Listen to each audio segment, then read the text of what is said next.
টাঙ্গাইল থেকে ঢাকার উদ্দেশ্যে সমাবেশে যোগ দিতে আসছেন জামাতের নেতাকর্মীরা। এ নিয়ে বিস্তারিত জানাতে আমাদের সাথে যুক্ত হচ্ছেন সহকর্মী সোহেল তালুকদার।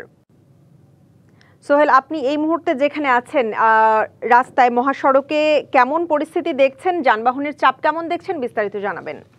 ইসিতে আমরা ভোর 5:30 থেকে মহাসড়কে রয়েছি এবং এই মহাসড়কের যে বিষয়টি আপনি জানেন যে এটি উত্তরবঙ্গের যেটি প্রবেশদ্বার এবং উত্তরবঙ্গ টাঙ্গাইল ছাড়াও জামালপুর, শেরপুরের এবং বড় একটি এই অংশ দিয়েই যেটি ঢাকার উদ্দেশ্যে যাতায়াত করে তেমনি এবং পাশাপাশি বেশ রেল যোগাযোগের জন্য এটি গুরুত্বপূর্ণ একটি জংশন হিসাবে থাকেন।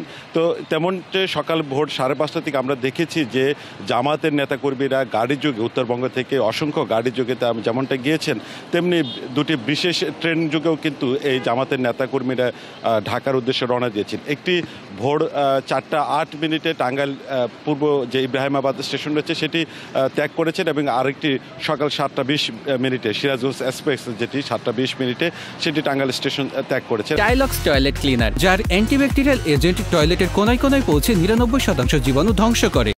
এবং এই ট্রেন দুটি বিশেষায়িত ট্রেন এবং দুটি ট্রেনেই কিন্তু টাঙ্গাইলের কোনো স্টেশনে তিনি থামেনি।